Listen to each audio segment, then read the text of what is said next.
வார்த்தைகள் கேட்பதற்கு நீர் உதவி செய்வீராக. இயேசு கிறிஸ்துவின் நாமத்தில் ஜெபிக்கிறோம் எங்கள் நல்ல பிதாவே. ஆம். அல்லேலூயா. சத்தமாக தான் சொல்லுங்கள். அல்லேலூயா. கர்த்தருடைய நாமம் மையப்படுவதாக.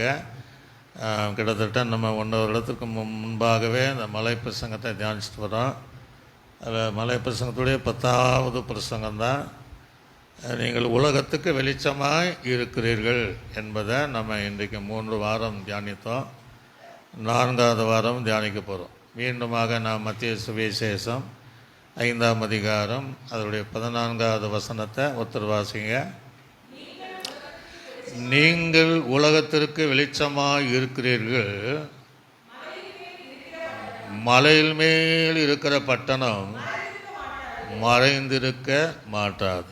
தேவன் தாமே நம்மோடு இடைப்படுவதற்கு ஒரு நிமிடம். ஆண்டவரே, இன்றைக்கும் எங்களோடு நீர் பேசுவதற்காக நன்றி செலுத்துகிறோம். இயேசு கிறிஸ்துவின் நாமத்தில் ஜெபிக்கிறோம் எங்கள் நல்ல பிதாவே. ஆம். அல்லேலூயா. அப்படி ஆண்டவர் அருமையான ஒரு தெய்வம். தன்னை போலவே தன்னுடைய ஜனம் இருக்க வேண்டும் என்று விரும்புகிற தேவன். யாருமே அப்படி உலகத்தில் விரும்ப மாட்டாங்க. அப்படி விரும்பி தான் சொல்கிறார், நீங்கள் உலகத்திற்கு வெளிச்சமாய் இருக்கிறீர்கள்.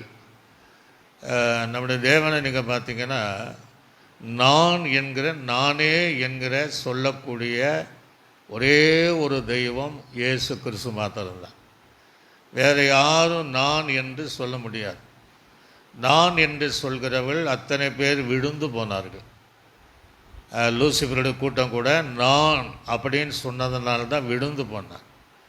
நேபுகாத்நேசரை பார்த்தீங்கன்னா, நான் கட்டின மகா பாபிலோன் அல்லவா என்று சொல்லும்போது அவனும் விழுந்து போனான். ஆனால் இயேசு கிறிஸ்துவுக்கு அந்த தகுதி இருக்குது. நானே வழி, அல்லேலூயா சொல்லுங்களே, அல்லேலூயா. நானே சத்தியம், நானே ஜீவன், நானே உங்களுக்கு ஜீவ அப்பம். அவரால் தான் சொல்ல முடியும். நான் முந்தினவரும் பிந்தினவருமாயிருக்கிறேன், நான் இருந்தவரும் இருக்கிறவரும் வருகிறவருமாயிருக்கிறேன், நான் அல்பாவும் ஒமேகமாயிருக்கிறேன். அவரால் மாத்திரம்தான் சொல்ல முடியும். நானே நெல்ல மேய்ப்பேன், நான் மெய்யான திராட்சை செடி என்று நான் என்று சொல்லக்கூடிய எல்லா காரியம் தகுதி உள்ள தேவன் அவர் மாத்திரம்தான். இஸ்ரவேல் ஜனங்களின் எகிப்தினுடைய அடிமைத்தனத்திலிருந்து உங்களை விடுவித்த தேவனாகிய நான் உங்கள் தேவனாகிய கர்த்தர் அப்படின்னு சொல்வார். என்னை அன்றி உங்களை வேறொரு தேவர்கள் உங்களுக்கு உண்டாக அதில் இருக்க வேண்டாம், அதை நமஸ்கரிக்க வேண்டாம், சேவிக்க வேண்டாம். நானே தேவன் என்று சொல்லக்கூடியவர் நம்முடைய இயேசு மாத்திரம்தான். அல்லேலூயா சொல்லுங்களே, அல்லேலூயா.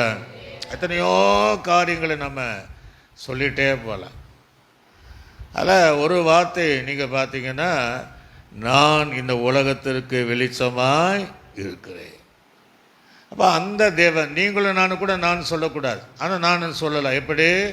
நான் அவருடைய பலத்தில் இருக்கிறேன், நான் அவருடைய கிருபையினால் இருக்கிறேன், நான் அவருடைய தயவினால் இருக்கிறேன், நான் அவருடைய துணையினால் இருக்கிறேன் என்று அப்படி சொன்னால் நம்ம சொல்லலாம். தவிர அவரை தவிர நான் என்று சொல்லக்கூடிய யாருக்குமே இந்த அதிகாரம் கிடையாது. ஒரு அலே சொல்லுங்களே, அல்லேலூயா.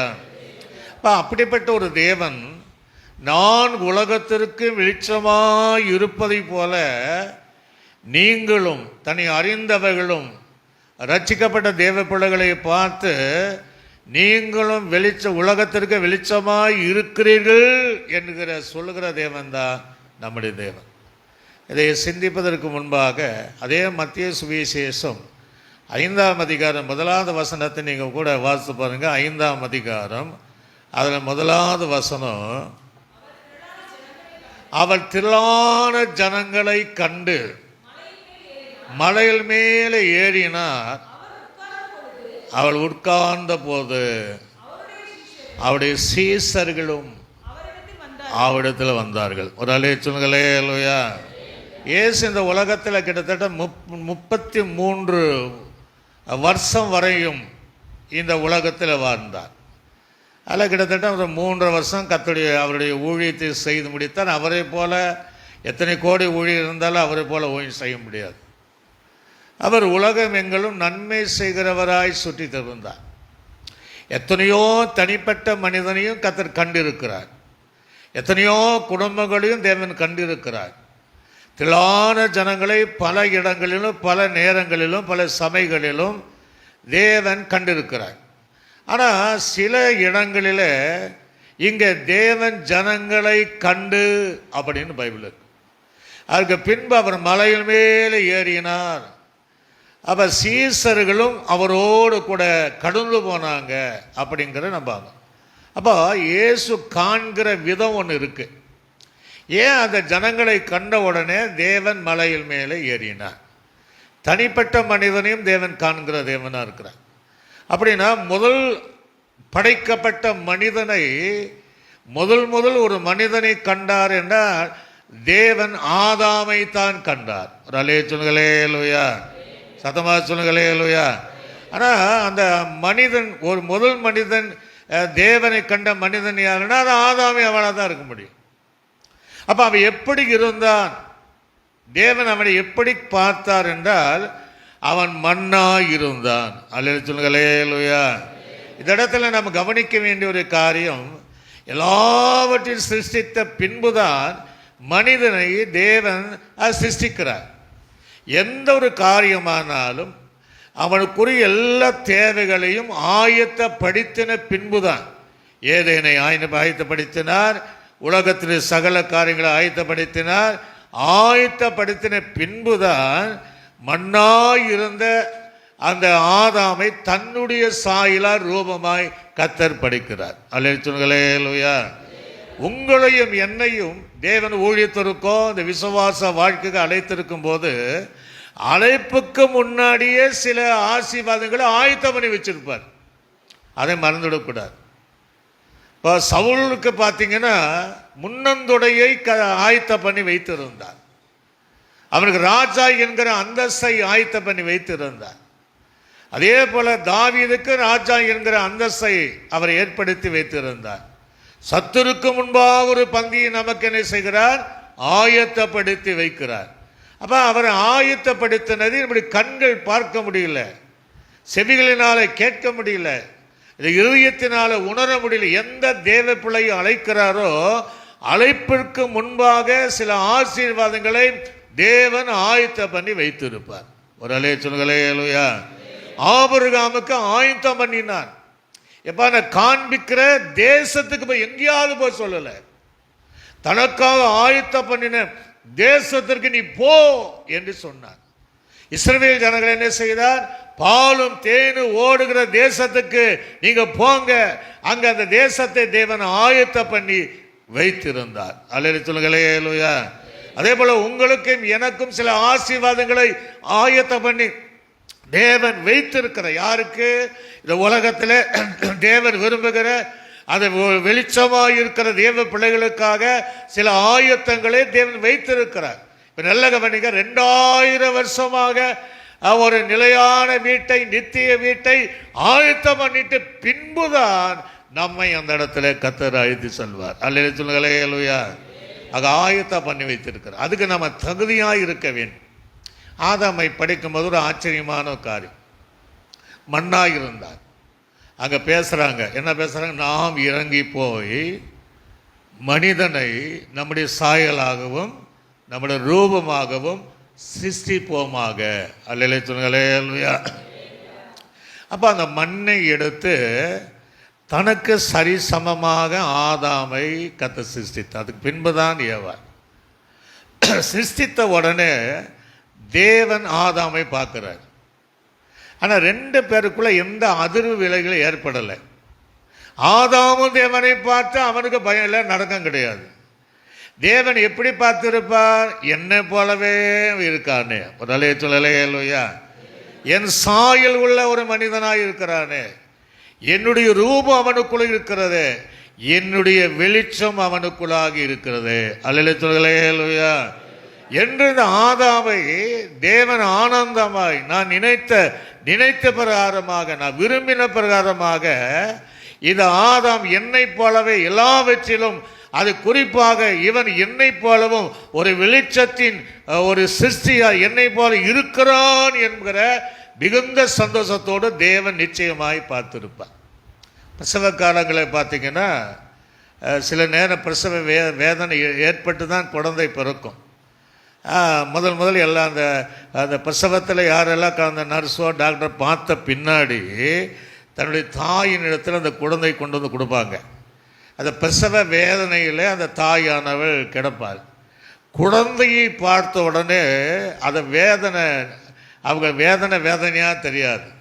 பரவாயில்ல, என் குழந்தை என் போல் இருக்குது, என்ன போல மூக்கு மொழியாக இருக்குது என்று அந்த வேதனையை மறந்து அந்த பிள்ளையை அப்படியே கட்டி அணைத்து முத்தமிடுகிற நிறைய தாயாரை பார்க்க முடியும். நல்ல சொல்லலையா? ஆதாமை பார்க்கும் போது தேவன் வேதனையா பார்க்கல, அவருக்கு வேதனைப்பட அவசியம் கிடையாது. இது ஆதாமும் தேவனை பார்த்து அவன் ஆச்சரியப்படலை, அப்படியே தேவனுக்கு முன்பாக நிற்கிறான். ஏவாளும் நிற்கிறார். பெண் என்ற அடையாளத்தை தவிர, ஸ்ரீ என்ற அடையாளத்தை தவிர, புருஷன் என்று அடையாளத்தை தவிர ரெண்டு பேருமே, தேவனும் இவர்களும் ஒரே மாதிரி, ஒரே ரூபம் உடையவளாய், ஒரே சாயல் உடையவளாய், ஒரே மகிமை பிரசன்னத்தை உடையவளாக அந்த இடத்துல காணப்பட்டாங்க. அல்லேலூயா சொல்லுங்களே. அல்லேலூயா. பைபிளில் இயேசுவை கண்டவர்கள் எல்லாம் எப்படி இருந்தாங்கன்னா, கிதியோன் தேவனை பார்த்து கர்த்தரை கண்டோம் என்கிற பயந்தான். பூர்வ காலத்தில் தேவனை கண்டால் நாம் இறந்து விடுவோம் என்கிற, செத்து போய் விடுவோம் என்கிற பயம் இருந்துச்சு. அதுக்கு பின்னாடி ஆண்டவர் பேசினார், ஏன் நீ பயப்படாத, நீ சாவது இல்லை. அல்லேலூயா சொல்லுங்களே. அல்லேலூயா. அப்போ ஒரு மனிதன் தேவனை கண்ட உடனே அவனுக்கு பயம். இந்த ஆதாமுக்கு வரல. அப்போ நீ சாவதில்லை மனோவா, தேவனை கண்டோம் நான் சாகவே சாவோம் அப்படின்னா, அந்த தேவனுடைய பிரசன்னத்திற்கு, அந்த தேவனுடைய வெளிச்சத்திற்கு, அந்த தேவனுடைய பிரகாசத்துக்கு எந்த மனிதனாலும் நிற்க முடியாது. வெளிப்படுத்த விசேஷத்தை எழுதின கர்த்தருடைய ஆவிக்குள்ளாக மாறி நாடு கடத்தப்பட்ட பத்மா தீவில யோவான் ஆவிக்குள்ளாக இருக்கும் போது அவன் தேவ தரிசனத்தை அப்படியே பார்க்கிறான். வெளிப்படுத்தல் 1:17 அங்க சொல்லப்படுகிறது, அவன் செத்தவனை போல விழுந்தான். அல்லேலூயா சொல்லுங்களே. அல்லேலூயா. முகங்கோபுரமாய் விழுந்துட்டான். தேவனுக்கு முன்பாக யாரும் நிற்க முடியல. பயப்படாது என்று அவனை கரங்களை தூக்கி அவனை நிறுத்தினார்கள். சவுலை கூட 9ஆம் அதிகாரத்தில் ரட்சிக்கப்படாத போது ஒரு வெளிச்சம் அவன் மேல உதித்தவுடனே அப்படியே தடுமாறி கீழே விழுந்தான். அவனால் எழுந்திருக்க முடியவில்லை, அவனால் சரியாக நடக்க முடியல. கைகளாக கொடுத்ததான் அந்த சவுலை அனினியாவிடத்தில் நடத்தப்பட்டான். அல்லேலூயா சொல்லுங்களே. அல்லேலூயா. அப்ப ஆதாமினால ஏன் இருக்க முடியும்? ஏவாளுக்குள் தேவாலும் தேவனுக்கும் ஏன் இந்த அனுபவம் எல்லாம் நிற்க முடியும்னா, அவர்கள் தன் உண்டாக்கின தேவனை போல இருந்தார்கள். அல்லேலூயா சொல்லுங்களே. அல்லேலூயா. அந்த தேவனை போல வெளிச்சம் உள்ளவளாய் இருந்தார்கள், அந்த தேவனை போல பிரகாசமாய் இருந்தார்கள், எந்த ஒரு வித்தியாசம் இல்லாமல் இருந்தார்கள். தேவன் என்கிற அந்தஸ்தை தவிர, மனிதன் என்கிற அந்த சாணத்தை தவிர எந்த ஒரு அடியாள வித்தியாசம் இல்லாமல் அந்த ஆதாம் ஏவாளும் தேவனை போல இருந்ததினால்தான் அந்த தேவனுக்கு முன்பாக எந்த ஒரு பயம் என்று நிற்குவதற்கு தேவன் உதவி செய்தார். அல்லேலூயா சொல்லுங்களே. அல்லேலூயா. அப்போ நீங்களும் நானும் தேவனுக்கு முன்பாக இந்த உலகத்திற்கு வெளிச்சமாக இருக்க வேண்டும் என்றால் அவருடைய சாயல், அவரை போல ரூபம், அவரை போல வெளிச்சம், அவரை போல தன்மை இருந்தால் தான் நான் அவரை போலவே நின்று இந்த உலகத்திற்கு நாம் வெளிச்சமாக இருக்க முடியும். அல்லேலூயா சொல்லுங்களே. அல்லேலூயா. இதே ஆதாம் அவனை உண்டாக்கின பின்பு அவனை அழைத்து கொண்டு, வேத தெளிவாக இருக்கு, அழைத்து கொண்டு போய் ஏதேனிலே அவனை வைத்தார். அங்கேயே வைக்கல, அப்போ அவனுக்கு ஒரு ஆயத்தை பண்ணியிருந்தார். ஏதேனிலே வைத்தார், நீரை காக்கணும் பண்படுத்த 2 வேலை கொடுத்தார். ஒரே ஒரு அட்வைஸ் பண்ணார், இந்த நன்மை தீமை அறியக்கூடிய கனியன் என்ன செய்யக்கூடாது, புசிக்கக்கூடாது. அது புசிக்கினாலே நீ சாகவே சாவாய். முன்னாடி நின்று அவன் சாகலை, ஆனால் அந்த கனியை புசிக்கிற நாளிலே நீ சாகவே சாவாய். அப்போ டெய்லி பகல் கால குளிர்ச்சியான நேரங்களில் தேவன் ஏதேன் தோட்டத்தில் வருவார். அது ஏதேன் தோட்டம் முழுவதும் ஆதாம் ஏவாள் தான் வெளிச்சமாக இருந்தார்கள். அல்லேலூயா. ஒருவேளை அவங்க சரியாக இருந்திருந்தா அந்த பரிசுத்த சந்ததிகள் இப்படி பிரசங்கம் பண்ண தேவையே கிடையாது, நாம் ரட்சிக்கப்பட தேவை கிடையாது. முழு உலகமும் அவன் மூலமாக எல்லாருமே அந்த பரிசுத்த சந்ததிகள் வெளிச்சத்தின் பிள்ளைகளாக, தேவனுக்கு என்று ஒளி தருகிற பிள்ளைகளாக இந்நாள் வரை இருந்திருப்பார்கள். ஒரு நாள் ஆண்டவரை திடீர்னு போறார். தனக்கு முன்பாக நின்ற ஒரு மனுஷன், தேவனோடு பேசின மனுஷன்தான். அதாமே பார்த்தாரு, வச்ச இடத்துல காணோம். ஒரு அலைய சொல்லுங்களே லூயா. சந்திக்கிற இடத்துல காணோம். இன்றைக்கும் தேவன் நம்மை தேடுகிறார், இருந்த இடத்துல தேடுகிறார், எங்கே என்று தேடுகிறார். ஆண்டு கேட்கிறாரு, ஆதாமே நீ எங்கே இருக்கிறாய்? இப்ப என்ன ஆச்சுன்னா, தேவனுடைய பிரசன்னத்தை இழந்தான், அந்த மகிமை இழந்தான், சாயலை இழந்தான், ரூபத்தையும் இழந்தான். தேவனுக்கு முன்பாக நிற்க முடியல, நிர்வாணியா இருக்கிறான். கேட்கும்போது சொன்னான், நான் உமக்கு பயந்து. அல்லேலூயா சொல்லுங்களே அல்லேலூயா. முதல் அவன் பயப்படலை, ஏன்னா தேவனுக்கு சமமாக இருந்தான். இப்ப அவன் சமமாக இல்லை, இருள் அவனை சூழ்ந்து கொண்டது. அவன் சொன்ன தோற்றத்தோட விருட்சங்களுக்குள்ள நான் பயந்து நான் ஒளிந்து கொண்டிருக்கிறேன் என்று சொல்லுகிற, இருளிலே இருக்கிறேன் என்று சொல்லுகிற ஒரு குரல் வருவதை நாம் பார்க்க முடியுது. அல்லேலூயா. இப்போ யார் அவனை நிர்வாணி என்று சொன்னார்? ஆண்டு கேட்கிறார், நீ அந்த நன்மைத்துக்கு தீமை அறியத்தக்க கனியை புசித்தாய். ஒரு வேளை ஆமாண்டவரை நான் சாப்பிட்டேன் அப்படின்னா கர்த்தர் நிச்சயமாக அவனை மன்னிச்சிருப்பார். அல்லேலூயா சொல்லுங்களே அல்லேலூயா. மீண்டும் அந்த எழுத அபிஷேகத்தை, பிரசன்னத்தை, ஒளியை, சாயலை, ரூபத்தை கொடுத்துருப்பார். அதை தவறு செய்தான். நீ தந்த ஸ்ரீயானவளே. இன்றைக்கி அதான் அப்படியே நம்ம யாரும் தங்களை தவற ஒத்துக்கொள்வதில்லை. நீ தந்த ஸ்ரீயானவளே. அல்லேலூயா சொல்லுங்களே அல்லேலூயா. ஸ்ரீனிடத்தில் கேட்கும்போது அவளும் உண்மை ஒத்துக்கொள்ள, ஆமாம் சர்பம் என்னை வஞ்சித்தது. அல்லேலூயா சொல்லுங்களே அல்லேலூயா. ஒரு வேளை அன்றைக்கி ஒப்பு கொடுத்துருந்தா, அந்த வேலை தப்பு பண்ணிட்டான் அப்படின்னா நிச்சயமாக இரக்கமுள்ள தேவன், மன்னிக்கிற தேவன் மீண்டும் அதே அனுபவத்திற்குள்ளாக அவளை நடத்தி ஏதேனில் முழு உலகத்தில் அவர்கள் வெளிச்சத்தின் பிள்ளைகளாக வாழ்ந்திருக்க முடியும். அல்லேலூயா சொல்லுங்களே அல்லேலூயா. இன்றைக்கு உலகத்தில் இருக்கக்கூடிய அத்தனை கனி உள்ள இடம்தான் ஏதேன். ஃபஸ்ட்டு குவாலிட்டின்னு சொல்ல, கெமிக்கலெல்லாம் ஒன்றும் கிடையாது. அதை புசித்து அந்த பிரகாசத்தை ஓடு இருப்பதற்கு தேவன் எதை விளக்கினாரோ அதை சாப்பிட்டாங்க. என்ன நடந்தது? நம்ம நினைக்கலாம், ஒரு பழம் தானே, பாதி சாப்பிட்டதுக்கு இவ்வளோ பெரிய தோட்டத்தை வெட்டிட்டார் அவனை. பாதி பழம்தான், ஒரு பழம் தானே, பாதி தானே சாப்பிட்டோம், அதுக்கு இவ்வளோ பெரிய தண்டனையா, அதுக்கு இவ்வளோ பெரிய ஒரு இருளான ஒரு ஜீவிதமாக நம்ம நினைக்கலாம். நம்ம வாழ்க்கையில் சின்ன பிரச்சனை இருந்தாலும் அது இருளிலே நம்மை தள்ளிவிடும். அல்லேலூயா சொல்லுங்களே அல்லேலூயா. சத்தமாக சொல்லுங்களே அல்லேலூயா. எப்படி நடந்திருக்கு ஆனால் தெளிவாக சொல்லிட்டு போனார். அப்போ அவர் புருஷனும் ஸ்திரீயும் ஒரே மாம்சமாக, அவர் என் எலும்பின் எலும்பும் மாம்சத்தின் மாம்சம், 2 பேர் ஒன்றா இருக்கணும். எப்போ தவறு நடக்குதுன்னா, புருஷனை விட்டு விலகினால் அங்கதான் தவறு வருது. போலாமான்னு கேட்டிருந்தா போகக்கூடாதுன்னு சொல்லியிருப்பேன். விலகினால் சர்பத்தினுடைய சர்ம வசனம் தான் பேசுது. ஒரு வார்த்தை கூட்டி குறைத்து பேசின அந்த வசனத்தை கேட்டுதான் அவளை வஞ்சிக்கப்பட்டாள். அதை வஞ்சிக்கப்பட்ட எதை சாப்பிடக்கூடாது என்று தேவன் விளக்கின அந்த கனியை புசித்தால், தானும் புசித்தால், கணவனு கொடுத்தால், நிர்வாணியானார்கள். தேவனுடைய மகிமை அற்று போனதுனால தேவன் இப்ப என்ன சொல்ல, ஆதாமே நீ எங்க இருக்கிறாய்? இன்றைக்கு சபைகளாக தான் துணிக்குது. எங்க இருக்கிற நீ? ஆரம்பத்தில் பிரகாசித்த, ஆரம்பத்தை என்னை போல வெளிச்சமாக இருந்தாயே, இப்ப எங்க இருக்கிற என்கிற சத்தம் இன்றைக்கும் துணிக்கத்தான் செய்கிறது. ஒரு அலைய சொல்லுங்களே அல்லேலூயா. அப்ப ஸ்ரீ செய்த தவறு என்னன்னா, அவள் போனால் இல்லை ஒரு வார்த்தை மணி ஏற்கனவே சொல்லி போனால் புருஷனை விட்டு விலகி போனால் கேட்டால் என்னதை கேட்டாள்? சாத்தான் இடத்துல தவறான ஆலோசனை கேட்டாள்.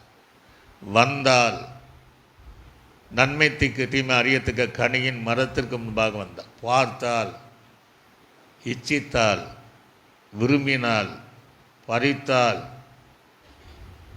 ருசித்தால், கொடுத்தால், கெடுத்தால், செத்தால். ஒரு அலேச்சுங்களே லூயா, ஆத்மா செத்து போச்சு.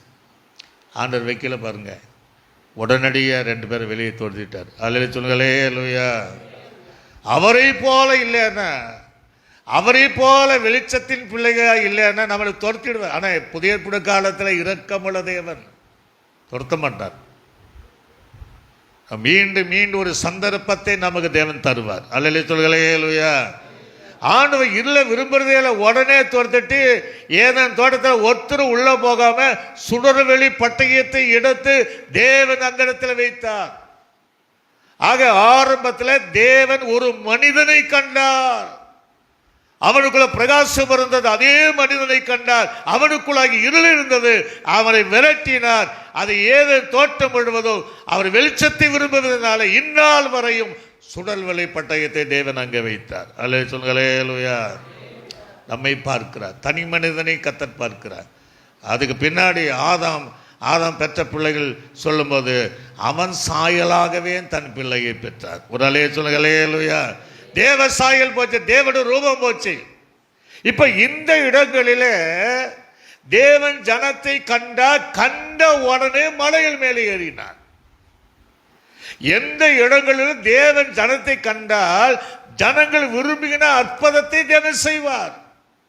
உடனே அவங்க தொடுவாங்க, எல்லாரும் இவர் தொடுவார். ஆனா இந்த இடத்துல ஜனங்களை கண்ட தேவன் ஏன் மலையில் மேலே ஏறினார்? அப்படின்னா இவர்கள் அற்புதத்துக்காக வந்த கூட்டம் அல்ல. அல்லேலூயா. அடையாளத்தை தேடுவதற்காக கூட்டம் அல்ல. குருளுடைய கண்களை திறந்ததை போல எங்கள் கண்களை திறப்பார் என்று அற்புதத்துக்காக வந்த கூட்டம் அல்ல. செவிடைய செவிகளை திறந்து காது கேட்க செய்த தேவன் அல்லவா எங்கள் செவிகளையும் திறப்பார் என்று வந்த ஜனங்கள் அல்ல. 38 வருஷமா பெதஸ்தா குளத்துக்குள்ள திமிர்வாதன்காரன் இருக்கிறார். இன்னொரு 4 பேர் திமிர்வாதன அவர் கூட்டத்தின் நெருக்கம் அந்த ஓட்டை பிரித்து அந்த வீட்டுக்குள்ளே இறங்கி சுகம் கிடைப்பதை போல அப்படிப்பட்டவர்களும் இங்கே வந்தது கிடையாது. ஒரு அலையை சொல்லுங்களேயா. அல்லது 12 வருஷமா பெரும்பாலான ஸ்திரீயினுடைய அந்த வியாதியை மாற்றின அதே போல எங்க வியாதியை மாற்றுவார் என்று வந்த கூட்டமும் அல்ல. அது 18 வருஷமா ஆபிரகாமின் குமார்த்திக்குள்ள ஒரு பலிவினப்படுத்துகிற ஆவி, அதிலிருந்து விடுதலை தருவார். பல வருஷங்களாக எனக்கு ஒன்றும் நடக்கலை என்று அப்படி எதிர்பார்த்து வந்த கூட்டம் அல்ல. அல்லது கல்லறையில் இருக்கிற வாலிபன் 6000 பிசாசு லெகியோன் என்கிற பிசாசை பிடித்து குணமாக்கின அதே போல எங்க வாய்க்கில் நிறைய பிசாசின் போராட்டம் இருக்கு. அல்லது மகதலேனா மரியாதை போல 7 பிசாசை என்னை பிடித்திருக்கு, கர்த்தர் என்னையும் அந்த விரட்டி அற்புதங்கள் செய்வார் என்று எதிர்பார்த்து வந்த கூட்டம் அல்ல. அல்ல சொல்லுங்களேலுயா, கையில சொல்லுங்களேலுயா. அப்ப என்ன எதிர்ப்பையா ஆண்டு கண்ணு மேல போனார். 10 குஷ்டரோகை போல உங்களுக்கு சித்தமானால் எங்களை சுத்தமாகும் என்று சொல்லக்கூடிய கூட்டம் அல்ல. லாசருவையும் அந்த வாலிபனையும் சிறுபனையும் மரித்து எழுப்பினாரே அந்த அற்புதற்காக வந்த கூட்டம் அல்ல. சப்பானிகளை நடக்க செய்தாரே எங்களை நடக்க செய்தார் என்ற கூட்டம் அல்ல. இந்த கூட்டம் தேவனுடைய வசனத்தை கேட்கும்படியாக வந்த கூட்டம். எல்லா கைகளை தட்டி கர்த்தரை மகிமைப்படுத்தும். தேவனுடைய சத்தியத்தை கேட்கும்படியாக வந்த கூட்டம், தேவனுடைய உபதேசங்களை கேட்க வந்த கூட்டம். அற்புதம் என்றால் என்ன தெரியுங்களா? மனம் திரும்புதல் தான் அற்புதம். ஒரு அலைச்சுங்களே இல்லையா? அற்புதம் பெற்றோன்னா இப்போ எல்லா இடத்துல அற்புதம் நடக்கத்தான் செய்யும். அற்புதம் வேணும், மனம் திரும்புதல் வேணும். ஒரு சப்பானியா இருக்கிறான், அவன் நடப்பதனால பரலோகராஜ்யம் போக முடியாது. அவன் மனம் திரும்புதல் ரட்சிக்கப்பட்டாதான் போக முடியும். அல்லேலூயா, அதான் சொல்றாரு, நீ 2 கண்ணுடையவனாய் இருந்தும் நரகத்துக்கு போவதை பார், ஒற்ற கண்ணுடையவனாய். அல்ல சொல்களே லூயா. 2 நீ கரங்களை உடையவனா, அந்த ஒன்றை தரிச்சே போடு, நீ பரலோராஜ். மனம் திரும்புதல் அவசியம். அற்புதமும் தேவன் செய்வார். ஆக இந்த ஜனங்கள் பார்த்தாரு, இவங்க வசனத்தை கேட்க வந்தாங்க, என்னுடைய வார்த்தை கேட்க வந்தாங்க, என் உபதேசத்தை கேட்க வந்தார்கள், சத்தியத்தை கேட்க வந்தாங்க என்று தேவன் மேலே மலை மேலே ஏறினார். அல்ல சொல்களே லூயா. ஏதோ கொஞ்ச நேரம் கேட்கக்கூடிய ஜனங்கள் அல்ல. ஆண்டவர் உட்கார்ந்து 3 நாள் இரவு பகலும் மலை பிரசங்கத்தில் அந்த ஜனங்களோடு பேசிட்டு இருந்தா தவிர எந்த அற்புதங்களும் அங்கே செய்யவே கிடையாது. அல்ல சொல்களே லூயா. சத்தமா சொல்களே லூயா.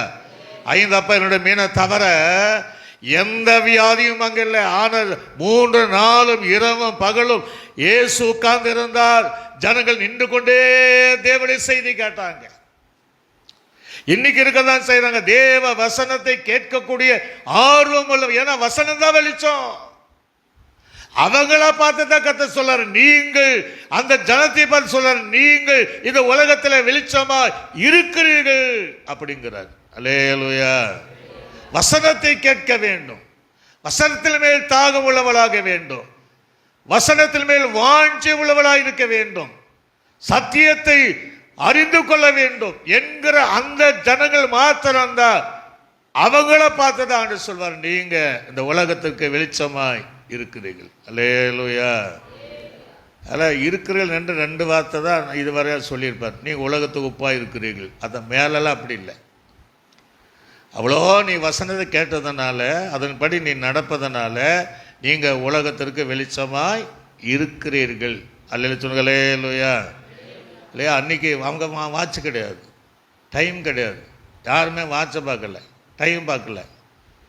நம்ம டைம் ஆச்சுன்னா செல்லுலேயும் டைம் பார்ப்போம், கையில் டைம் பார்ப்போம், இந்த சவுத்து பார்ப்போம், அந்த சவுத்து பார்ப்போம். அதில் சந்தேகம் பக்கத்தில் டைம் என்ன ஆச்சுன்னு அவங்க வாட்சி பார்ப்போம். அவங்க டைம் பார்க்கல. ஒரு நாளையே சொல்லுங்களே லூயா. சத்தமாக சொல்லுங்களே லூயா. அவங்க தேவனுடைய வார்த்தை மாத்திரம் கவனிச்சாங்க. அந்த உதடுகளில் வருகிற மலை பிரசங்கத்தை மாத்திரம் கேட்டாங்க. அதனால் அவர்களை கத்த சொன்ன காரியம், நீங்கள் உலகத்திற்கு வெளிச்சமாய் இருக்கிறீங்க. கடைசி நாள் நல்லா கவனிங்க. ஆராதனையினால் உண்டாகுன பஞ்சம் வரும் ஆண்டு சொல்லவே இல்லை. ஆராதனை இருக்கும், வசனத்தினால் உண்டாகிற பஞ்சம். அல்ல சொல்லுங்களே லூயா. இன்னைக்கு நிறைய சபையில் இப்பவுமே வசனத்தில் பஞ்சம் வந்தாச்சு. இஸ்ரவேல் ஜனங்களுக்கு ஆராதனை இருந்தது, ஆராதனை பண்ணாங்க, பலி செலுத்தி ஆராதனை பண்ணாங்க. மோசையினால் கொடுக்கப்பட்ட பிரமாணங்கள் இப்படி நடக்கல, வசனத்தின்படி நடக்கல. அதான் ஒருத்தரும் கானானுக்குள்ள போக முடியல. அல்ல சொல்லுங்களே லூயா. பிரமாணங்கள ஆராதனை இருந்தது. இன்னைக்கு சில இடங்களே எவ்வளோ கூட்டம் இருந்தது, ஆராதனை இருக்கு, சத்தியம் இருக்கு, அது ஒரு பக்கம். இன்னொரு இடத்துல ஒரே ஆராதனை, வசனம் கிடையாது, பரலோராஜ்யம் போக முடியாது. அல்ல சொல்களே லூயா. மோசையினால போக முடியல, ஆனால் பரமக்கானானுக்குள்ள அவன் கடந்து போனான். அன்றைக்கு வசனம் அபூர்வமாக இருந்தது என்று வேதம் சொல்கிறது. தீர்க்கதரிசிகள் அவ்வப்போது தீர்க்கதரிசனம் உரைத்து பேசுவார்கள். ஆனால் புதிய ஏற்பாடு வரும்போது வசனம். அல்ல சொல்லுங்களே லூயா. இந்த 3 நாள் பிரசங்கம் பண்ணாரு, ஆராதனை நடத்தினாரா? கிடையாது. பாட்டு பாடினாரு? இல்லை. 3 நாளும் தேவனுடைய வார்த்தைகள். அல்ல சொல்லுங்களே லூயா. ஆரம்ப பெந்தகோ சபை, ஆரம்ப இருக்கிற விசுவாசத்தில் 3 மணி நேரம் பிரசங்கம் பண்ணுவாங்களா? 4 மணி நேரம் பிரசங்கம் பண்ணுவாங்களா? ஜனங்கள் கேட்டு போவாங்களாம். அல்ல சொல்லுங்களே லூயா. இன்னைக்கு எல்லாம் பிரசங்கத்தை நிறுத்துங்க சொல்கிற அளவுக்கு வந்தாச்சு. இன்னும் போக போக பலிபடுத்தல் நின்று சத்தியத்தை பேச முடியாத ஒரு காலம் வரும். ஆனால் இந்த ஜனங்க இரவும் பகலும் பாருங்க தூங்கல. இயேசுவே வெளிச்சமா இருக்கிறாரு. நான் நினைக்கிறேன் 1 2 அதுக்கும் போகல, இயேசுவும் போல, இவங்களும் போல. அந்த அளவுக்கு தேவனுடைய வார்த்தை கேட்டு கொண்டிருந்ததுனால தான் அவளை பார்த்து கத்த சொன்ன வார்த்தை, நீங்க இந்த உலகத்தில் வெளிச்சமாய் இருக்கிறீர்கள். அல்ல சொல்லுங்களே லூயா. என்கிட்ட நிறைய பேர் சொல்லியிருக்காங்க, பாஸ்டர் இன்னும் நீங்கள் பேசணும் என்கிற கூட்டமும் இருக்கத்தான் செய்யுது. அல்ல சொல்லுங்களே லூயா. அந்த வசனத்தை பெரையா பட்டணத்தை போல வசனங்கள் இப்படியா இருக்கிறா என்று அறியும்படியாக வாஞ்சி உள்ள ஜனங்கள் இன்றைக்கு இருக்கத்தான் செய்யறாங்க.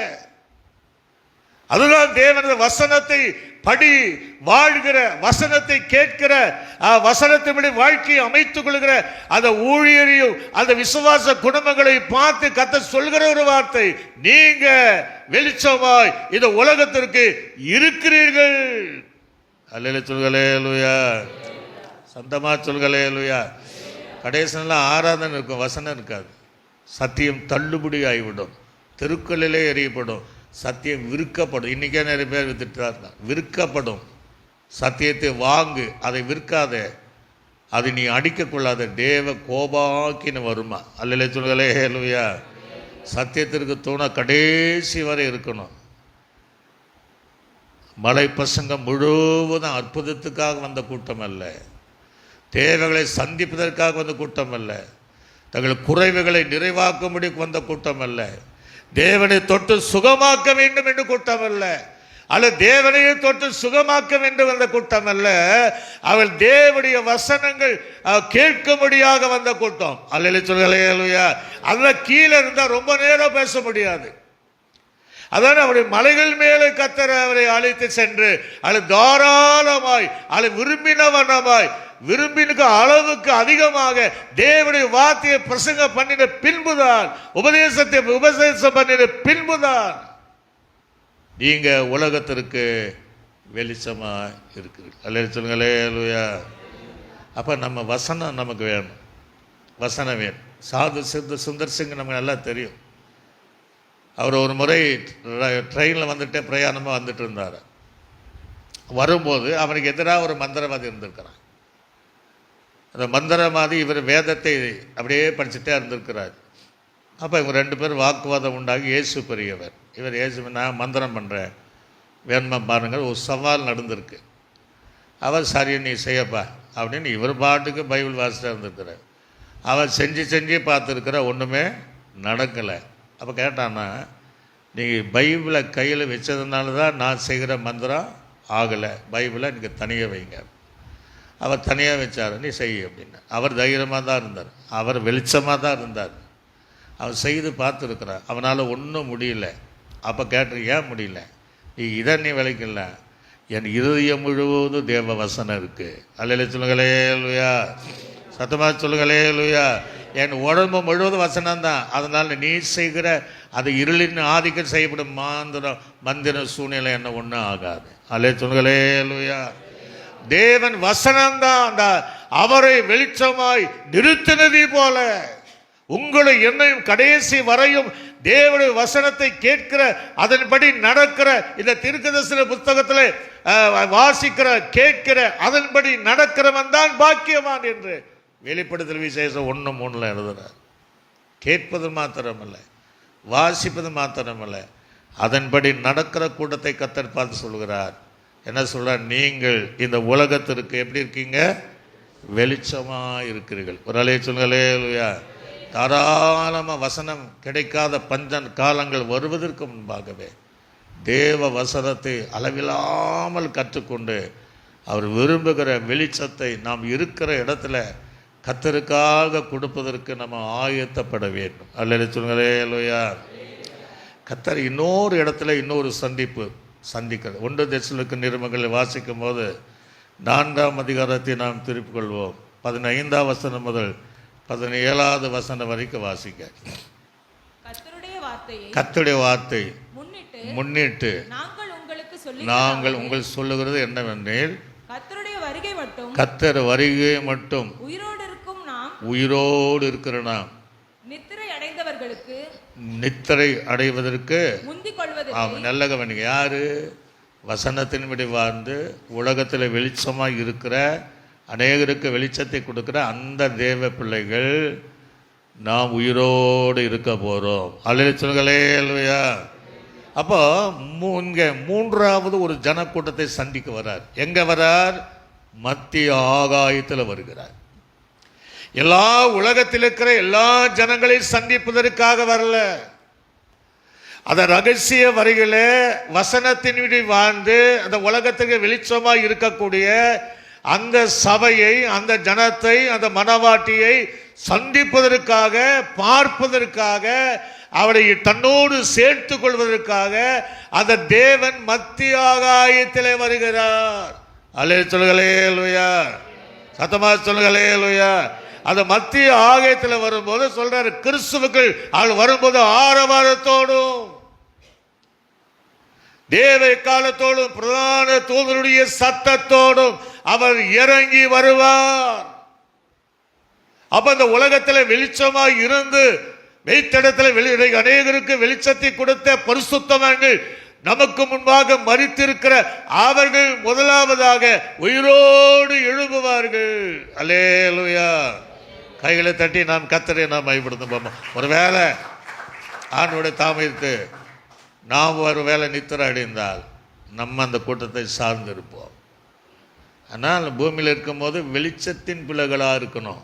தேவன் விரும்புகிற இடத்துல வெளிச்சத்தை ஓடு இருக்கிற பிள்ளைகளாக இருந்தால் தான் மாத்திரம்தான். ரெண்டாவது, உயிரோடு இருக்கிற நாமும் அவரை எதிர்கொண்டு போவோம். அல்லேலூயா சொல்லுங்களே, அல்லேலூயா. அந்த அவர் வரும்போது உலகத்தில் நீங்கள் வெளிச்சமாக இருக்கிறீர்கள் சொல்லக்கூடிய அந்த சபை, அந்த ஜனம், அந்த மனவாட்டி மாத்திரம் தைரியமாக எதிர்கொண்டு போக முடியும். 10 மனவாட்டிகள் எதிர்கொண்டு போனாங்கன்னா 5 பேருக்குள்ள வெளிச்சம் இல்லை. அது 5 பேர் தான் வெளிச்சத்தோடு போனாங்க. அது 5 பேரை மாத்திரம் அவரால் எடுத்துக்கொள்ளப்பட்டாங்க. ஒரு அலையை சொல்லுங்களே, அல்லேலூயா. ஏனோக்கு அந்த பழைய காலத்தில் அவன் வெளிச்சமாக இருந்தான், காணப்படாமல் எடுத்துக்கொள்ளப்பட்டான். எலியா தன் காலத்தில் அவன் எல்லாருக்கும் வெளிச்சமாக இருந்தான், அவன் அக்னி ரதங்களிலும் சுழல் காற்றிலும் அவன் எடுத்துக்கொள்ளப்பட்டான். தேவ பிள்ளைகள் வசனத்தின் மேலே உண்டாகிற தாக இருந்தால் நமக்குள்ள அந்த வெளிச்சம் நிச்சயமாக மாறும். அப்படிப்படி ஜனங்கள் தான் கர்த்தர் சொல்வார், நீங்கள் உலகத்திற்கு எப்படி இருக்கீங்க? வெளிச்சமாக இருக்கு. ஆண்டவராக இயேசுடைய வருகை மேலே போனாங்க, நித்திய வெளிச்சம். அந்த மேலே போனான் எல்லாம் 2 படுக்கையில், ஒரே படுக்கையில் படுத்து கொண்டு இருந்த 2 பேரை ஒருவன் தான். ஏன்னா அவன் வெளிச்சமாக இருக்கிறான், இவன் வெளிச்சம் இல்லாமல் இருக்கான். வயல்களில் வேலை செய்கிற 2 பேரில் ஒருவன் என்ன செய்கிறான்? ஒருவன் இல்லை. ஏன்னா அவன் வெளிச்சமாக இருக்கிறான், இருள் அடிந்து விட்டான். ஒரே இடத்துல இருக்கிறாங்க, ஒரே சபையில் தான் இருக்கான், ஒரே வீட்டில் தான் இருக்கிறான். திரிகை திருக்கிற 2 ஸ்திரீகளில் ஒருவள் எடுத்துக்கொள்ளப்படும், ஒருவள் கைவிடப்படுவார். ரொம்ப ஜாக்கிரதையாக இருக்கணும். ஏன்னா நமக்குள்ளே இருக்கிற வெளிச்சம் இருளடியாதபடி. அல்லே சொல்லுங்களே, அல்லேலூயா சத்தமா சொல்லுங்களே, அல்லேலூயா. ஆக எதற்காக தேவன் கண்டார்? ஜனங்களை காண்கிறார். ஏன் இப்போ வந்தாருன்னா, அந்த உலகத்தில் தன் விரும்பின அந்த வெளிச்சத்தின் பிள்ளைகளாக இருந்த அந்த ஜனங்களை அவர் பரலோகத்திற்கு ரகசிய வரிகளை எடுத்துக்கொள்ளும்படியாக இயேசு அந்த ஜனங்களை காண்பதற்காக அவர் சீக்கிரமாய் வரப்போகிறார். அல்லேலூயா சொல்லுங்களே, அல்லேலூயா. அட இன்னொரு சந்திப்பு இருப்பது, ஜனங்க அவரை பார்ப்பார்கள். எங்கே இருக்கு? வெளிப்படுத்தல் விசேஷம் 1ஆம் அதிகாரம் 7. நம்ம அந்த இடத்துல இருக்கும். 1ஆம் அதிகாரம் 7ஆம் வசனத்தை வாசிங்க. இதோ மேகங்களுடனே வருகிறார், மேகங்களின் மேல் வருகிறார், கண்கள் யாவும் அவரை காணும், குத்தினவர்களும் அவரை என்ன செய்வாங்க? காண்பார்கள். கோத்திரங்கள் எல்லாம் கண்டு புலம்புவார்கள். அப்படி அல்லேலூயா அல்லேலூயா. இங்கே பகிரங்க வரையில் வருவார். இங்கே யாரெல்லாம் வர? இயேசு மாத்திரமல்ல, எடுத்துக்கொண்ட பரிசுத்தவான்களோடு தேவன் வருவார். அல்லேலூயா அல்லேலூயா. இந்த கடைசி அருமைக்கு தான் யுத்தம் என்ற யுத்தத்திற்கு பரிசுத்தவான்களோடு வருவார். உயிரோடு இருந்த பரிசுத்தவங்கள் வருவாங்க, மரித்த பரிசுத்தம் அவங்களோடு எவ்வளோ பிரகாசமாக இருக்கும். ஒரு நீதிமான் சூரியனை போல இருப்பான். அப்போ அத்தனை சூரியன் இந்த பிரகாசத்தோடு வந்தால் எல்லா கண்களும் அவரை என்ன செய்வாங்க? எல்லா கண்கள்னா அன்றைக்கி எல்லாருக்கும் பார்வை உண்டாகும். அவன் குருடனாக இருந்தாலும் அவன் பார்ப்பான். இப்போ நமக்கு தூர பார்வை, கிட்ட பார்வைலாம் இருக்காது. அன்றைக்கி எல்லாருக்கும் அந்த பார்வை உண்டாகும். அது சில தவறாக கணிப்பாங்க, டிவியில் பார்ப்பாங்க அப்படின்ட்டு. இன்றைக்கி டிவி எல்லா வீட்டிலும் இருக்குது. இப்போ என் வீட்டில் இல்லை சொல்கிறது, எல்லா நேரம் யாரும் டிவி பார்ப்பேன்? பார்க்க மாட்டாங்க. அந்த ஏசு டிவிக்குள்ளே தான் பார்க்க முடியுமா? அப்படிப்பட்ட தெய்வமா? அப்படி அல்ல. அவரை நேரடியாகவே பார்ப்பாங்க. அல்லேலூயா, அல்லேலூயா. ஒரே சூரியன் உலகம் பார்க்குதா, இயேசுவை பார்ப்பார்கள். இதில் 2 கூட்டம் இருக்கும். கைவிடப்பட்டவர்கள் கொஞ்சம் பேர், இஸ்ரவேல் ஜனங்க கொஞ்சம் பேர். அது உபத்திர காலத்தில் எடுத்துக்கொள்ள உண்மைதான் என்று தேவனை அறிந்து அந்த உபத்திர காலத்தில் சத்தியத்தை வாழ்கிற ஒரு கூட்டமும் தேவனை பார்க்கும். அதான் அர்த்தம் சொல்ற குத்தினவர்களும். அல்லேலூயா, சொல்லுங்களேலூயா. அவருக்கு விரோதமாக எழுப்பினவர்கள், தூசண சொன்னவர்கள், மீண்டும் மறுதளித்தவர்கள், பின்வாங்கினவர்கள், அந்த முத்திரை குத்தினவர்கள், அவர்களும் பார்ப்பாங்களாம். அவங்க பார்த்து புலம்புவார்கள். கண்மலையே எங்களுடைய குன்றுகளே எங்களை மறைத்துக் கொள்ளுங்கள் என்று அவரை பார்க்க கூடாது. ஏன்? அவர் வெளிச்சம். அந்த வெளிச்சத்தை பார்க்க முடியல, பரிசுத்தமான வெளிச்சத்தை பார்க்க முடியல. இவங்க இருளிலே இருக்கிறாங்க. அந்த தேவனுடைய அந்த பிரகாசத்தை பார்க்க முடியாதபடி தவறு செஞ்சிட்டோமே. உண்மைதானே? அந்த வெளிச்சத்தின் பிள்ளைகள் எடுத்துக்கொள்ளப்பட்டார்களே, நம்ம எவ்வளோ சொல்லி நம்ம கேட்கலையே என்று புலம்புவார்கள். அல்லேலூயா. அதுக்கு பின்பதான் 1000 வருட அரசாட்சியில் தேவனுக்கு வெளிச்சமாக இருந்த அந்த ஜனம் இயேசுவோடு இந்த பூமியில் வெளிச்சமாய் இருப்பார்கள். அல்லேலூயா. இப்போ வசனத்தை கேட்கணும். அந்த வசனத்தை கேட்டு வெளிச்சமாக இருக்கிற தேவ பிள்ளைகளை மாத்திரம்தான் தேவன் சந்திக்க வருவார். அதான் சொல்றாரு, நீங்கள் உலகத்திற்கு வெளிச்சமாய் இருக்கிறீர்கள். அல்லேலூயா. ஒரு நோயாளி அவன் படுக்கையில் படுத்துட்டு இருந்தான். அவன் படுத்து கொண்டு இருக்கும்போது அவனுடைய பக்கத்தில் ரோஜா பூ செடி இருந்திருக்கு. இந்த ரோஜாவா செடியை அந்த நல்ல மணக்கும், ரோஜா நல்ல மனம் வீசும். தன் பக்கமாய் அப்படியே சாய்த்து வைத்து அப்படியே படுத்தான. கொஞ்ச நேரம் பார்த்தான்னா அந்த ரோஜாவை மீண்டும் வெளிச்சத்தை தேடியே போச்சான். எந்த மலரை பார்த்தீங்கன்னா ஒரு சில மலர் தவிர வெளிச்சம் எங்கே இருக்கோ அது சார்ந்து தான் இருக்கும். அல்லேலூயா. ஒரு வேளை அந்த ரோஜாவை எத்தனை முறை அவன் தன் பக்கம் சாய்த்தாலும் அது தானாகவே சூரிய வெளிச்சத்திற்குள்ளாக அது போயிடும். இப்போ எதுக்கு சொல்ல வரேன்னா, ஒரு தேவ பிள்ளை, ரட்சிக்கப்பட்ட ஒரு பிள்ளை, தேவனுக்கு வெளிச்சத்தை சார்ந்து வெளிச்சமாக இருக்கிற பிள்ளைய ஒரு உலகம் எவ்வளவுதான் இழுத்தாலும், அல்லேலூயா, அது தானாகவே அந்த வெளிச்சத்திற்குள்ளாக வந்துவிடும். அல்லேலூயா. வேண்டாப்பா இந்த வாழ்க்கை, வேண்டாம் இந்த ஆலோசனை, எனக்கு சபை போதும், சபையோடு நான் இருக்க போகிறேன்.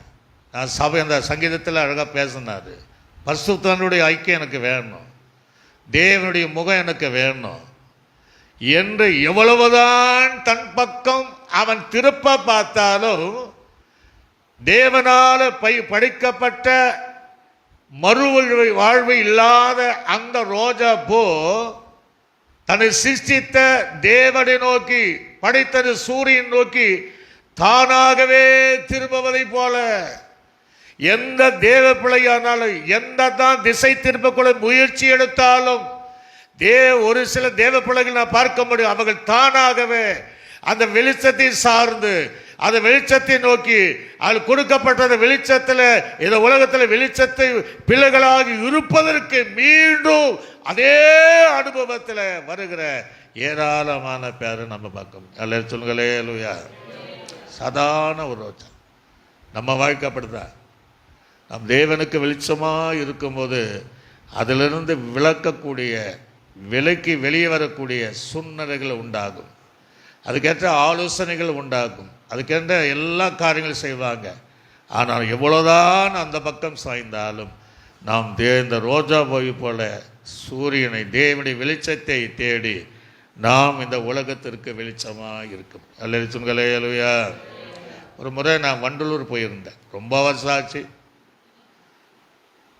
அப்போ எல்லா மிருகங்களும் வெளிச்சத்தில் வச்சுருந்தாங்க. ஒன்றா காட்டினாங்க, ஆந்தையை காட்டினாங்க, வெளிச்சம் கிடையாது, அது இருளில் இருக்கு. அப்போ அந்த அளவு அந்த சின்ன அந்த காரியம், அப்போ அவங்க சொன்ன ஒரு காரியம், அது வெளிச்சத்தை விரும்பாதான். இவ்வளோதான் வெளிச்சத்துக்கு பிரயாசப்பட்டாலும் அது இருளில் தான் ஓடும். எவ்வளோ அது எந்த பிரகாசம் வந்தாலும் உடனடியாக அந்த இருளை சார்ந்து தான் ஓடும். வெளிச்சம் கண்டால் பயப்படும். ஆக சிலர் அப்படி தான் இருப்பாங்க. தேவன் எவ்வளவுதான் வெளிச்சத்தை கொண்டு வந்தாலும், தன்னை வெளிச்சத்தின் பிள்ளையாக மாற வேண்டும் என்று அவர் விரும்பினாலும், அவர் விரும்புகிறபடி இந்த உலகத்தில் வெளிச்சமாக இருக்க வேண்டும் என்று அவர் நினைத்தாலும், அது ஆந்த கிறிஸ்துவாங்க அப்படிங்க. அது தானாக மீண்டும் மீண்டும் மீண்டும் மீண்டுமாக தேவனுடைய வெளிச்சத்துக்கு வராம அது இருளுக்குள்ளே போகிற ஜனம் இருக்கத்தான் செய்கிறாங்க. அல்லேலூயா, சத்தமா சொல்லுங்களே லூயா. ஆக சந்தர்ப்பத்தை பயன்படுத்திக் கொள்ள வேண்டும். ஒரு சிலர் அப்படிதான் இருக்காங்க. இங்க நான் சொல்லல, உலக அளவில் ஊழியத்துடைய அனுபவங்களை எத்தனையோ சந்தர்ப்பங்கள், எத்தனையோ காரியங்களை மன்னித்து விட்டாலும் மீண்டுமாக அந்த வெளிச்சத்துக்குள் வராம ஆந்தையை போல அது இருளையே சார்ந்து அது இருளிலே வாழ்கிற அந்த வாழ்க்கை வாழ்கிறவர்கள் இன்றைக்கு இல்லாம இல்லை. ஆனால் கர்த்தர் இருக்கிற வரையும் அவர் பிரயாசப்பட்டுட்டே இருப்பார். அல்லேலூயா. அதான் அந்த மலை பிரசங்கத்தில் சொல்லும்போது, நீங்கள் உலகத்திற்கு எப்படி இருக்கீங்க? வெளிச்சமாக இருக்கு. வசனங்கள் ரொம்ப முக்கியம். புதிய வீடு காலங்களில் ஆராதனையில் ஒழுங்கு கிரமமாக தான் இருந்துச்சு. ஒரு அளவு தான். ஒரே ஆராதனை வசனம் இருக்கா? வசனம் கிடையாது. அதாவது அஸ்திபாரங்கள் நிர்மூலமாகிறது, நீதிமான் என்ன செய்வார்? ஒரு காலத்தில் நீதிமானாக இருந்தான். இப்போ அவனுக்கு ஏற்ற உபதேசம் கிடையாது, சத்தியம் கிடையாது, வசனத்தில் வெளிச்சம் கிடையாது. அவன் ஒரு காலத்துக்கு கர்த்தருக்கு வெளிச்சமாக இருந்தான். இப்போ அது நிர்மூலமாகுகிறது. அஸ்திபார உபதேசம், மூல உபதேசம், ஆரம்பத்தில் தேவன் நமக்கு வைராக்கியம் இருந்த உபதேசம் இன்னைக்கு இல்லை. அவன் நிர்மூலமாகிற பரிசுத்தவான்கள் நீதிமான்கள் எல்லாம் அந்த உபதேசம் இல்லாம கேட்கப்படாம அவர்கள் நிர்மூலமாக கூடிய ஒரு சூழ்நிலை இன்னைக்கு வந்துட்டு இருக்கு. ஆனால் நீங்களும் நானும் கடைசி வரையும் வருக வரையும் அந்த உபதேசத்தில் நிலைத்திருக்க வேண்டும். அல்லேலூயா. சத்தியத்தை அறிவுகள் சத்தியமே உங்களுக்கு விடுதலை. அதனால் அந்த ஜனத்தை தான் இந்த மலை பிரசங்கத்தில் அந்த வசனத்தை தாகமுள்ளவன் தான் அன்று சொன்னார், நீங்கள் உலகத்திற்கு வெளிச்சமாய் இருக்கிறீர்கள். இன்றைக்கி பல கூட்டங்களெல்லாம் நம்ம பார்க்குறோம், நிறைய இருக்கதான். அப்போஸ்தலர் நாட்களில் அப்படி தான் இருந்துச்சு. சபையை பிரித்து போன ஒரு கூட்டமெல்லாம் இருந்துச்சு. அந்த வசனத்தை நீங்கள் வாசிங்க. அப்போஸ்தலர் நடபடிகள் சீக்கிரமாய் வாசிங்க. அப்போஸ்தலர் நடபடிகள் 5ஆம் அதிகாரம் 36ஆம் வசனத்தை 37ஆவது வசனத்தை வாசிங்க. 5ஆம் அதிகாரம் 36 அப்போஸ்தலர் நடபடிகள். ஏனென்றால் இந்த நாட்களுக்கு முன்னே தெயுதோஸ் என்பவன் எழும்பி தன்னை ஒரு பெரியவனாக பாராட்டினான். ஆமா, பெரிய ஊழியக்காரனாக அவன் பாராட்டினான். ஏறக்குறைய 400 பேர் அவனை சார்ந்தார்கள். அவன் மடிந்து போனான், அவன் செத்தே போனான். ஒரு அல்லேலூயா. அவனை நம்பி போனாங்க, அவனை நம்பின அனைவரும் சிதறி. ஒரு அல்லேலூயா. தேவனை நம்புங்க, மனுஷனை நம்ப கூடாது. சொல்லுவாங்க ஆராதனை வசனம் இருக்கா, சத்தியம் இருக்கா, உபதேசங்கள் இருக்கா, ஜீவனுள்ள வார்த்தை இருக்கா, அப்ப எப்படி நாம் தேவனுடைய வெளிச்சமாய் அவருக்குள்ளாக அது விரும்புகிற காரியம் இருக்க முடியும்? அன்றைக்கே அப்போஸ்தலர் நாட்களில் தன்னை பெரியவனாகி பிரிந்து போனான், அவன் அடிந்து போனால் இவர்கள் சதறி போனார்கள் என்று வேதம் சொல்கிறது. அடுத்த வசனம், அவனுக்கு பின்பு குடிமதிப்பு நாட்களில் கலிலேயனாகிய யூதாஸ் எழும்பி தன்னை பின்பற்றும்படி அநேக ஜனங்களில் இழுத்தான். அவனும் அழிந்து போனான். அவனை அங்கு பின்பற்றின அத்தனை பேரும் சிதறடிக்கப்பட்டார். தேவ சபையில் வசனங்கள் தாராளமாக இருக்குங்க. ஆக நம்ம இந்த கூட்டத்தாரை சாராம மனிதனை பின்பற்றாம கொஞ்ச காலம் தோன்றி மறைகிற அந்த வெளிச்சத்தை நேடாம நிரந்தரமான இயேசுனுடைய வெளிச்சத்திற்குள்ளாக நான் வர வேண்டும். அல்லேலூயா. அவர் மாத்திரம்தான், அந்த தேவன் மாத்திரம்தான் நம்மை உலகத்திற்கு வெளிச்சமாக மாற்ற முடியும். நமக்குள்ளாக நமக்கு ஒரு இருள் வரக்கூடாது, இருள் பற்றி கொள்ளக்கூடாது. நமக்கு தந்த வெளிச்சத்தை ஆதாம் இழந்ததை போல அதான் மீண்டும் இப்போ என்ன நடக்குன்னா, தேவ சாயலாக மாறி தேவனோடு நான் இருப்பேன் ஒரு பாடல் இருக்கு. அந்த தேவ சாயல் என்ன, தேவரூபம் என்ன, அவருக்குள் இருக்கிற அந்த பிரகாசம், அவருக்குள் இந்த வெளிச்சம், அதை நாம் அடைந்து தேவ சாயலாக ஒவ்வொரு நாளும் மாறி மாறி மாறி இந்த உலகத்திற்கு வெளிச்சமாக இருந்து, அந்த உலகத்துக்கு மாத்திரமல்ல அவரோடு கூட பரலோக ராஜ்யத்திலும் இருந்து 1000 வருட ஆட்சியிலும் இந்த உலகத்தில் நாம் வெளிச்சமுள்ள பிள்ளைகளாக இருந்து மீண்டும் யுக யுகமாக அவரோடு நித்திய காலமாக நாம் வாழ்வதற்கு தேவன் இன்றி நம்மிடத்தில் நம்புகிற நம்பிக்கை. நீங்கள் உலகத்திற்கு எப்படித்தான் இருக்கீங்க? வெளிச்சமாக. வெளிப்படுத்தல் விசேஷத்தில் கடைசி அதிகாரத்தில் 4ஆம் வசனம் நினைக்கிறேன், அதை வாசித்து பாருங்க. வெளிப்படுத்தல் விசேஷம் அவருடைய ஊழியக்காரர் அவரை சேவித்து அவருடைய சமூகத்தை தரிசிப்பார்கள். அவருடைய நாமம் அவர்களுடைய நெற்றிகளில் இருக்கும்.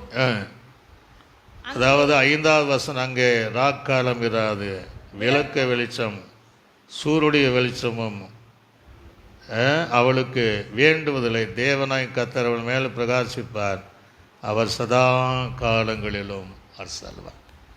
ஆக தீர்மானம் பண்ணும், எங்களுக்கு தேவை வசனம், தேவ சத்தியம். கிடைக்கிற காலங்களில் அதை பெற்றுக்கொண்டு இந்த உலகத்தில் அவர் விரும்புகிற வண்ணமாக நாம் வெளிச்சத்தின் பிள்ளைகளாக இருக்கிற இடத்துல வாழ்வதற்கு நம்ம அப்படியே அர்ப்பணித்து அப்படியே எழும்பி நின்று ஆண்டு சமூகத்தில், ஆண்டவரே எனக்கு வசனம்தான் தேவை, சத்தியம்தான் தேவை. ஆரம்பத்தில் நான் கொண்ட அந்த வசனத்தின் மேல் உண்டாகிற தாகம் எனக்கு தேவை என்று எல்லோரும் நின்று கொஞ்ச நேரம் வாய்களை திறந்து அப்படியே நீங்கள் சோத்திரம் பண்ணுங்க பார்ப்போம். சோத்திரம் ஆதாமை பார்த்ததே போல் நம்ம பார்க்குறார். தேவ சாயல் இருக்கா, தேவ ரூபம் இருக்கா, தேவன் தந்த வெளிச்சம் இருக்கா என்று நம்ம சிந்தித்து நாம் பார்க்க வேண்டும். அதே அவர் ஜனத்தை கண்டு மலை மேல் இறங்கினார். 3 நாள் இரவும் பகலும் அந்த ஜனங்களும் ஜனங்க நின்றுட்டு தான் கேட்டாங்க. இன்றைக்கி நீங்கள் உட்கார்ந்து தான் கேட்குறீங்க, நாங்கள் நிற்கிறோம். இயேசு உட்கார்ந்து தான் பிரசங்கம் பண்ணார். அந்த ஜனங்க நின்றுட்டே கால் வலிச்சிருக்காதா, நம்ம கொஞ்ச நேரம் நம்மளால் உட்கார முடியாது. கர்த்தருடைய வசனத்தை கேட்டு அவங்கள பார்த்து கர்த்தர் சொன்னார், நீங்கள் உலகத்துக்கு வெளிச்சமாக இருக்கிறீர்கள். எனக்கு உங்களை பார்த்து சொல்கிறேன், என்னை பார்த்து நீங்கள் உலகத்திற்கு வெளிச்சமாக இருக்கிறீர்கள். எல்லோரும் கர்த்தரை நாம் சோதனம் பண்ணுவோம். கேட்கிற ஆண்டவரே எல்லா இடங்களிலும் கேட்கிற யாவருக்குள்ளும் தேவன் விரும்புகிற அவங்க நினைக்கணும், நான் என் மனுஷ விரும்பத்தின்படி அல்ல, என் தேவன் விரும்பினபடி வசனத்தை கேட்டு சத்தியத்தை கேட்டு உபதேசத்தை கேட்டு நான் அவருக்கு வெளிச்சமாக இருப்பேன் என்கிற உறுதி எடுக்கிற ஒவ்வொரு குடும்பங்களிலும் இல்லங்களிலும் ஊழியங்களிலும் சபைகளிலும் தனிப்பட்ட மனிதனுக்குள்ளாக இந்த வெளிச்சங்கள் புறப்பட்டு போவதாக என்று கட்டளையிடுகிறோம். வெளிச்சம் எங்கெல்லாம் போகிறதோ அங்கே இருள் விலகுவதற்காக நன்றி செலுத்துகிறோம். அதுவே இந்த எங்கள் சபையின் மேலே சபையாரின் மேலே ஆண்டவரே அந்த ரோஜா அந்த வெளிச்சத்தை சார்ந்ததை போல அந்த தேவ உலகம் எவ்வளவுதான் எடுத்தாலும் தேவனை சார்ந்திருக்க உதவி செய்வதாக அற்புதங்களை செய்யும். இயேசுவின் நாமத்தில் ஜெபிக்கும் நல்ல பிதாவே, ஆமென்.